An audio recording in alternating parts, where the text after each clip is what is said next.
তো ওয়েলকাম বন্ধুরা jobs sir YouTube চ্যানেলে। তো এসএসসি জিডি কনস্টেবল 2026-এর যে তোমাদের ফুল নোটিফিকেশান সেটি কিন্তু তোমাদের অফিসিয়ালি ওয়েবসাইটে পাবলিশ করে দেওয়া হয়েছে এবং তোমাদের এখানে আবেদনও অলরেডি কিন্তু স্টার্ট হয়ে গেছে।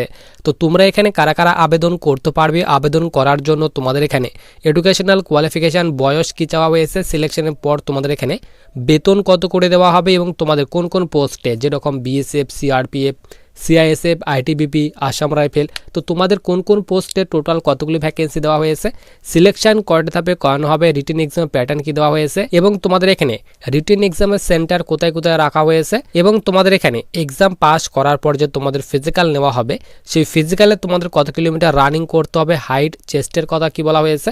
তো অফিসিয়ালি নোটিফিকেশান অনুযায়ী ফুল ডিটেল সম্পর্কে কিন্তু আমরা আজকে এই ভিডিওতে আলোচনা করব। সবার প্রথমে দেখো আমরা কিন্তু এখানে তোমাদের অফিসিয়ালি যে তোমাদের নোটিফিকেশান সেই অফিসিয়ালি নোটিফিকেশানটা কিন্তু আমরা এখানে ডাউনলোড করে নিয়েছি। তো সবার উপরে দেখো তোমাদের কিন্তু এখানে বলা হয়েছে constable GD in central arm police forces CAPFs and SSF and rifleman GD in Assam rifle examination 2026। তো তোমাদের কিন্তু এই ভ্যাকেন্সিটি 2026-এর জন্য রিলিজ করা হয়েছে এবং তোমাদের এখানে যে আবেদন যে তোমাদের স্টার্ট হয়েছে এখানে বলা হয়েছে 1 ডিসেম্বর 2025 থেকে তোমাদের আবেদন স্টার্ট হয়েছে এবং তোমরা কিন্তু এখানে 31 ডিসেম্বর 2025 পর্যন্ত আবেদন করতে পারবে তার কথা বলা হয়েছে এবং লাস্ট ডেট বলা হয়েছে তোমাদের এখানে অনলাইন মোডে যে তোমরা ফি পেমেন্ট করবে সেই ফি পেমেন্ট করার জন্য লাস্ট ডেট বলা হয়েছে। তোমরা কিন্তু এখানে 1/1/2026 পর্যন্ত কিন্তু তোমাদের যে আবেদন মূল্যটি রয়েছে সেই আবেদন মূল্যটি পেমেন্ট করতে পারবে এবং তোমাদের এখানে যে অ্যাপ্লিকেশান উইন্ডো যে ওপেন করা হবে যদি তোমাদের ফর্ম আবেদন করার সময় কোনো কিছু ভুল হয়ে থাকে তো তোমরা কিন্তু তোমাদের ফর্মটা কিন্তু কারেকশন করতে পারবে। তো তার জন্য তোমাদের অ্যাপ্লিকেশান উইন্ডো ওপেন করা হবে। এখানে বলা হয়েছে 8/1/2026 থেকে তোমরা কিন্তু এখানে 10/1/2026 পর্যন্ত তোমাদের কিন্তু অ্যাপ্লিকেশান ফর্মটি কারেকশন করতে পারবে এবং তোমাদের টেন্টেটিভ এক্সাম ডেটের কথা বলা হয়েছে ফেব্রুয়ারি থেকে তোমাদের কিন্তু এখানে এপ্রিল 2026-এর মধ্যে তোমাদের এক্সামটি নেওয়া হবে তারই কথা কিন্তু এখানে বলা হয়েছে। এরপর সবার নিচে আমরা এখানে চলে আসি। তো নিচে দেখো তোমাদের এখানে বলা হয়েছে application form will be accepted through online mode only. তো তোমাদের কিন্তু অ্যাপ্লিকেশন ফর্মটা কিন্তু এখানে যারা অনলাইন মোডে আবেদন করবে তাদের ফর্মটি কিন্তু এখানে অ্যাকসেপ্ট করা হবে। নিচে বলা হয়েছে তোমাদের যে এখানে সিবিই এক্সাম নেওয়া হবে অর্থাৎ কম্পিউটার বেসড যে তোমাদের এক্সাম নেওয়া হবে তো তোমরা কিন্তু এখানে ইংলিশ কিংবা হিন্দি এই দুটি ভাষা ছাড়াও 13 রকমের আঞ্চলিক ভাষা দিয়েও কিন্তু এক্সাম দিতে পারবে। তো আমাদের এখানে ওয়েস্ট বেঙ্গল থেকে তোমরা যারা রয়েছো তো তোমরা কিন্তু এখানে বাংলা ভাষা দিয়ে কিন্তু এক্সাম দিতে পারবে। এরপর সবার নিচে আমরা এখানে চলে আসি। তো নিচে তোমাদের কিন্তু এখানে ভ্যাকেন্সি ডিটেলস এবং তোমাদের কিন্তু এখানে পে স্কেল অর্থাৎ বেতনের কথা ভাগ করে দেওয়া হয়েছে। তো 2 নম্বরে বলা হয়েছে পে স্কেল। তো লেভেল 3-এর বেতন দেওয়া হবে। এখানে বলা হয়েছে বেসিক পে 21,700 থেকে বেতন স্টার্ট হবে এবং তোমরা কিন্তু এখানে 69,100 করে প্রতি মাসে বেতন পাবে ফর অল পোস্টের জন্য তারই কথা বলা হয়েছে। নিচে ভ্যাকেন্সির কথা বলা হয়েছে। তো দেখো এখানে BSF, CISF, CRPF, SSB, ITBP, Assam rifle এবং নিচে তোমাদের কিন্তু এখানে এসএসএফ এর ভ্যাকেন্সি দেওয়া হয়েছে। তো বিএসএফ এর টোটাল কিন্তু এখানে বলা হয়েছে দেখো মেল এবং ফিমেল মিলে 616টি ভ্যাকেন্সি দেওয়া হয়েছে। সিআইএসএফ এ বলা হয়েছে তোমাদের এখানে 14,595টি ভ্যাকেন্সি দেওয়া হয়েছে। সিআরপিএফে বলা হয়েছে তোমাদের টোটাল এখানে মেল অ্যান্ড ফিমেল মিলে 5,490টি ভ্যাকেন্সি দেওয়া হয়েছে। এইভাবে কিন্তু ভ্যাকেন্সি ভাগ করে তোমাদের এখানে দেওয়া হয়েছে। তো তোমাদের কিন্তু টোটাল সব পোস্টগুলি মিলে অর্থাৎ সব ফোর্স মিলিয়ে তোমাদের টোটাল কিন্তু এখানে 25,487টি ভ্যাকেন্সি দেওয়া হয়েছে এবং তোমাদের কিন্তু এই ভ্যাকেন্সিটি ইনক্রিজ হওয়ার কিন্তু সম্ভাবনা রয়েছে। সম্ভাবনা না 100% তোমাদের কিন্তু ভ্যাকেন্সি ইনক্রিজ হবে। তোমাদের কিন্তু এখানে টেন্টেটিভ ভ্যাকেন্সি দেওয়া হয়েছে। তো তোমরা এখন ধরে নাও তোমাদের কিন্তু ভ্যাকেন্সিটি ইনক্রিজ করে 45 থেকে 50,000-এর মধ্যে কিন্তু তোমাদের পরে কিন্তু ভ্যাকেন্সিটি করে দেওয়া হবে। তো তোমরা যারা এসএসসি জিডি কনস্টেবল 2026-এর জন্য প্রিপারেশন নিচ্ছ তো তোমাদের 2026-এর জন্য এসএসসি জিডি কনস্টেবলের বেস্ট বুক এডুকাজুন দ্বারা প্রকাশ করা হয়েছে। বইটিতে তোমাদের কিন্তু এখানে 25টি প্র্যাকটিস সেট দেওয়া হয়েছে উইথ সলিউশনের সঙ্গে এবং তোমাদের কিন্তু এখানে 3100 প্লাস বহু বিকল্পীয় প্রশ্ন উত্তর দেওয়া হয়েছে এবং নিচে তোমাদের কিন্তু এখানে সূচিপত্র কিন্তু এখানে দিয়ে দেওয়া হয়েছে। টোটাল তোমাদের কিন্তু 25টি প্র্যাকটিস সেট দেওয়া হয়েছে উইথ সলিউশনের সঙ্গে প্রশ্ন উত্তর তোমাদের এখানে নিচে কিন্তু এখানে দিয়ে দেওয়া হয়েছে। দেখো তোমাদের কিন্তু এখানে একদম ব্যাখ্যা সহ কিন্তু তোমাদের এখানে প্রশ্ন উত্তর কিন্তু এখানে দিয়ে দেওয়া হয়েছে। দেখো তোমাদের কত বড় করে এখানে তোমাদের যে ব্যাখ্যা সে ব্যাখ্যা দেওয়া হয়েছে এবং তোমাদের কিন্তু এই বইটি একদম বাই ল্যাঙ্গুয়েজ তোমাদের কিন্তু প্রকাশ করা হয়েছে। তো এই বইটির কম্বো তোমরা কিন্তু পারচেস করতে পারো। দেখো তোমাদের এখানে জিকে দেওয়া হয়েছে অর্থাৎ জেনারেল নলেজ এবং এখানে হিন্দি, নিচে তোমাদের কিন্তু এখানে রিজনিং দেওয়া হয়েছে, তারপরে এখানে ম্যাথ দিয়ে দেওয়া হয়েছে। তো তোমরা কিন্তু এই বইগুলি পারচেস করতে পারো, পারচেস লিঙ্ক কিন্তু আমি ভিডিওর ডেসক্রিপশন বক্সে দিয়ে রাখবো। এরপর সবার নিচে আমরা এখানে চলে আসি। তো নিচে দেখো তোমাদের এখানে বলা হয়েছে এজ লিমিট। তো আবেদন করার জন্য তোমাদের এখানে বয়সের কথা বলা হয়েছে। তো মিনিমাম বয়স বলা হয়েছে 18 বছর এবং ম্যাক্সিমাম বলা হয়েছে 23 বছর। তো যাদের এখানে 18 থেকে 23 বছর বয়সের মধ্যে বয়স রয়েছে তোমরা কিন্তু এখানে আবেদন করতে পারবে। এবং তোমাদের যে এখানে বয়সটি যে গণনা করা হবে এখানে বলা হয়েছে 1 জানুয়ারি 2026 তারিখ অনুযায়ী তোমাদের বয়স কিন্তু এখানে 18 থেকে 23 বছর বয়সের মধ্যে বয়স হতে হবে। এবং তোমাদের কিন্তু এখানে বয়সের ছাড়ও দেওয়া হয়েছে। তোমরা যারা এসসি কিংবা এসটি ক্যাটাগরি স্টুডেন্ট রয়েছো 5 বছর পর্যন্ত বয়সের ছাড় পাবে এবং ওবিসিরা তোমরা কিন্তু এখানে 3 বছর পর্যন্ত বয়সের ছাড় পেয়ে যাবে। তো তোমরা যারা এখানে এসসি কিংবা এসটি ক্যাটাগরি স্টুডেন্ট রয়েছো 5 বছর পর্যন্ত বয়সের ছাড় পাওয়ায় 18 থেকে 28 বছর পর্যন্ত আবেদন করতে পারবে। এবং তোমরা যারা ওবিসি ক্যাটাগরি স্টুডেন্ট রয়েছো তো তোমরা এখানে 3 বছর পর্যন্ত বয়সের ছাড় পাওয়ায় 18 থেকে 26 বছর পর্যন্ত তোমরা কিন্তু এখানে আবেদন করতে পারবে। এরপর সবার নিচে আমরা এখানে চলে আসি। এরপর দেখো তোমাদের এখানে 7 নাম্বারতে বলা হয়েছে তোমাদের এখানে এডুকেশনাল কোয়ালিফিকেশান। তো আবেদন করার জন্য তোমাদের কিন্তু এখানে শুধুমাত্র ম্যাট্রিকুলেশন অর্থাৎ যাদের এখানে শুধুমাত্র 10th পাস করা রয়েছে তোমরা কিন্তু এখানে আবেদন করতে পারবে। কোনো রকম কিন্তু এখানে পার্সেন্টেজ চাওয়া হয়নি। তো যাদের এখানে শুধুমাত্র 10th পাস করা রয়েছে তো তোমাদের মাধ্যমিকে যত পার্সেন্টেজে মার্কস থাক না কেন, তোমরা যারা শুধুমাত্র 10th পাস করেছো অর্থাৎ যাদের এখানে শুধুমাত্র মাধ্যমিক পাস করা রয়েছে তোমরা কিন্তু এখানে আবেদন করতে পারবে। এরপর দেখো তোমাদের এখানে বলা হয়েছে তোমরা যারা এনসিসি ক্যাডেট রয়েছে তো তাদের ক্ষেত্রে কিন্তু এখানে বোনাস মার্কস দেওয়া হবে। তো তোমাদের যাদের এখানে এনসিসি সি সার্টিফিকেট রয়েছে যে উইং থেকে হয়ে থাক না কেন, আর্মি, এয়ারফোর্স কিংবা নেভি, তো যে উইং থেকেই তোমরা হয়ে থাকো না কেন, তো তোমাদের যাদের এনসিসি সি সার্টিফিকেট রয়েছে 5% বোনাস মার্কস পাবে। এনসিসি বি সার্টিফিকেট থাকলে তোমরা কিন্তু 3% বোনাস মার্কস পাবে এবং এনসিসি এ সার্টিফিকেট থাকলে তোমাদের কিন্তু 2% বোনাস মার্কস দেওয়া হবে, তারই কথা কিন্তু এখানে বলা হয়েছে।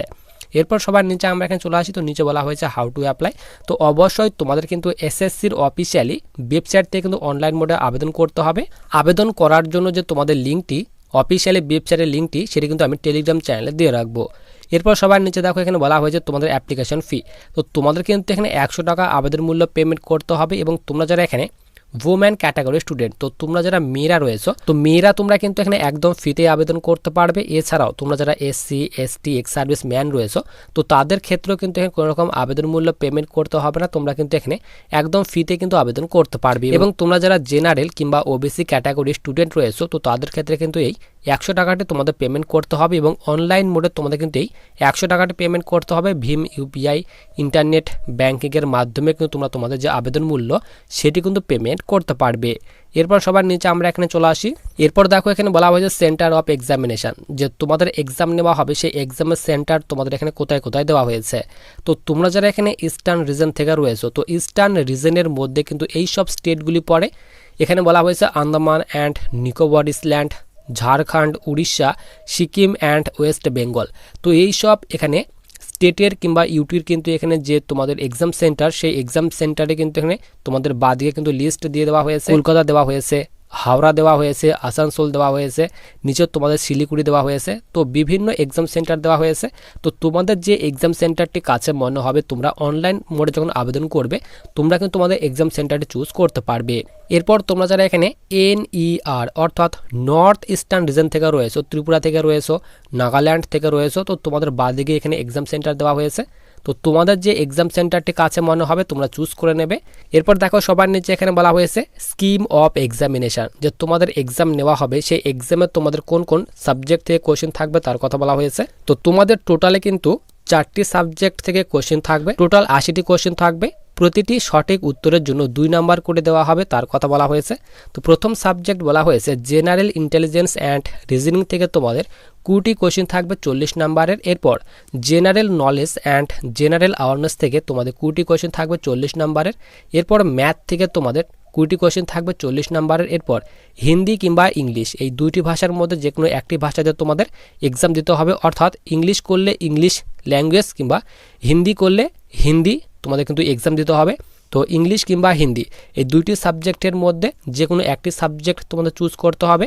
তো হিন্দি কিংবা ইংলিশ থেকে তোমাদের 20টি কোয়েশ্চেন থাকবে 40 নাম্বারের। টোটাল তোমাদের 80টি কোয়েশ্চেন থাকবে, 160-এর মধ্যে তোমাদের পরীক্ষা নেওয়া হবে।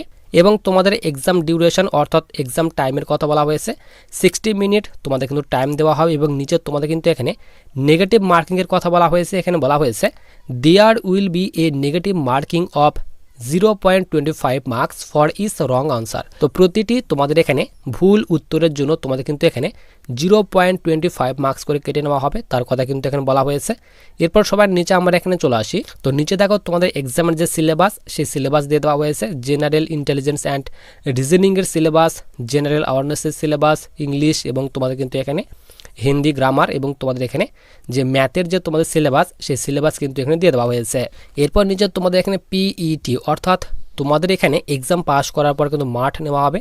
তো পিইটি অর্থাৎ ফিজিক্যাল এফিসিয়েন্সি টেস্টে তোমাদের কিন্তু রানিং নেওয়া হবে। তো রানিং কিন্তু এখানে বলা হয়েছে 5 কিলোমিটার রানিং করতে হবে ছেলেদের ক্ষেত্রে, 24 মিনিট টাইম দেওয়া হবে। এবং মেয়েদের ক্ষেত্রে কিন্তু এখানে 1600 মিটার রানিংয়ের জন্য 8.5 মিনিট টাইম দেওয়া হবে। এবং এখানে বলা হয়েছে তোমরা যারা এখানে লাদাখ রিজন থেকে রয়েছো, তো তাদের ক্ষেত্রে 1600 মিটার রানিংয়ের ক্ষেত্রে এখানে 7 মিনিট টাইম দেওয়া হবে ছেলেদের ক্ষেত্রে। এবং মেয়েদের ক্ষেত্রে এখানে 800 মিটার রানিংয়ে 5 মিনিট টাইম দেওয়া হবে, তার কথা কিন্তু এখানে বলা হয়েছে। তো রানিংয়ের পর কিন্তু এখানে তোমাদের যে হাইট চেস্ট, সেই হাইট চেস্ট মেজারমেন্ট করা হবে। এখানে বলা হয়েছে দেখো ছেলেদের ক্ষেত্রে কিন্তু এখানে 170 সেন্টিমিটার হাইট হতে হবে এবং মেয়েদের ক্ষেত্রে কিন্তু এখানে 157 সেন্টিমিটার হাইট হতে হবে। এবং তোমাদের কিন্তু এখানে হাইটের ছাড় দেওয়া হয়েছে। তো তোমরা যারা এসটি ক্যাটাগরি স্টুডেন্ট, তো অল ওভার ইন্ডিয়া থেকে তোমরা যারা এসটি রয়েছো, তো তাদের ক্ষেত্রে কিন্তু এখানে 162.5 সেন্টিমিটার তোমাদের হাইট হতে হবে ছেলেদের ক্ষেত্রে। এবং মেয়েদের ক্ষেত্রে কিন্তু এখানে 150 সেন্টিমিটার হাইট হতে হবে। এবং তোমরা যারা নর্থ ইস্টার্ন স্টেট থেকে রয়েছো এসটি ক্যাটাগরি স্টুডেন্ট, তো তাদের ক্ষেত্রে কিন্তু এখানে 157 সেন্টিমিটার তোমাদের হাইট চাওয়া হয়েছে ছেলেদের ক্ষেত্রে। এবং মেয়েদের ক্ষেত্রে কিন্তু এখানে 147.5 সেন্টিমিটার তোমাদের হাইট চাওয়া হয়েছে। এরপর দেখো এখানে নিচে বলা হয়েছে তোমরা যারা এখানে গোর্খা, গাড়োয়ালি, ডোগরা, মারাঠাস রয়েছো এবং তোমরা যারা আসাম কিংবা হিমাচল প্রদেশ, জম্মু কাশ্মীর অ্যান্ড লাদাখ রিজন থেকে রয়েছো, তো তাদের ক্ষেত্রে 165 সেন্টিমিটার হাইট চাওয়া হয়েছে ছেলেদের ক্ষেত্রে। এবং মেয়েদের ক্ষেত্রে কিন্তু এখানে 155 সেন্টিমিটার হাইট চাওয়া হয়েছে। এবং তোমরা যারা এখানে এইসব স্টেট থেকে রয়েছো নর্থ ইস্টার্ন স্টেট থেকে, যেরকম এখানে বলা হয়েছে অরুণাচল প্রদেশ, এরপর এখানে মণিপুর, মেঘালয়, মিজোরাম, নাগাল্যান্ড অ্যান্ড সিকিম অ্যান্ড ত্রিপুরা, তো এই সব স্টেট থেকে হয়ে থাকলে তো তোমাদের কিন্তু এখানে 162.5 সেন্টিমিটার হাইট চাওয়া হয়েছে ছেলেদের ক্ষেত্রে। এবং মেয়েদের ক্ষেত্রে কিন্তু এখানে 152.5 সেন্টিমিটার হাইট চাওয়া হয়েছে। তো এইভাবে তোমাদের হাইট চেস্টের ফুল ডিটেলস কিন্তু এখানে দিয়ে দেওয়া হয়েছে। এরপর সবার নিচে আমরা এখানে চলে আসি। তো নিচে দেখো এখানে বলা হয়েছে মুড অফ সিলেকশন, যে তোমাদের কিভাবে সিলেকশন করানো হবে। তো প্রথমে তোমাদের কিন্তু এখানে সিবিই অর্থাৎ কম্পিউটার বেসড এক্সামিনেশন নেওয়া হবে। এক্সাম যারা পাস করবে তো তাদের কিন্তু পিটি পিএসটি অর্থাৎ ফিজিক্যাল এফিসিয়েন্সি টেস্ট এবং তোমাদের পিএসটি অর্থাৎ ফিজিক্যাল স্ট্যান্ডার্ড টেস্ট তোমাদের চেক করা হবে। তারপর মেডিকেল ডিএমই আরএমই অর্থাৎ ডিটেল মেডিকেল এক্সাম এবং রিভিউ মেডিকেল এক্সাম নেওয়া হবে। তারপর তোমাদের ডকুমেন্ট ভেরিফিকেশন, তারপর ফাইনাল তোমাদের মেরিট কিন্তু প্রকাশ করা হবে। তো তোমরা কিন্তু এখানে মেল অ্যান্ড ফিমেল ছেলে মেয়ে উভয় আবেদন করতে পারবে। এবং তোমাদের এখানে পোস্ট প্রিফারেন্সের কথা বলা হয়েছে। বিএসএফকে কিন্তু এখানে এ রাখা হয়েছে, সিআইএসএফ এর কোড কিন্তু এখানে বি, এবং তোমাদের এখানে সিআরপিএফ এর কোড এখানে সি, এসএসবির কোড এখানে বি, আইটিবিপির কোড এখানে ই এবং এফ রাখা হয়েছে আসাম রাইফেলের ক্ষেত্রে, এবং এইচ কোড রাখা হয়েছে এসএসএফ এর ক্ষেত্রে। তো তোমরা এখানে চুজ করে নেবে যে তোমরা কোন ফোর্সকে ফার্স্ট প্রিফারেন্স দিতে চাও। তো তোমাদের কিন্তু এই সব ডিটেলস ফিল করতে হবে, এ মানে বিএসএফ, বি মানে সিআইএসএফ। তো তোমরা দেখে নেবে কোন ফোর্সকে তোমরা ফার্স্ট চয়েস দিতে চাও, সেই হিসেবে তোমরা ফিল করে নেবে। তো তোমরা কিন্তু মেল অ্যান্ড ফিমেল উভয় আবেদন করতে পারবে। আবেদন অলরেডি স্টার্ট হয়ে গেছে। আবেদন করার জন্য যে তোমাদের অফিসিয়ালি যে তোমাদের ওয়েবসাইটের লিঙ্কটি, সেটা কিন্তু আমি টেলিগ্রাম চ্যানেলে দিয়ে রাখবো এবং টেলিগ্রাম চ্যানেল লিঙ্ক কিন্তু ভিডিওর ডিসক্রিপশন বক্সে দেওয়া রয়েছে।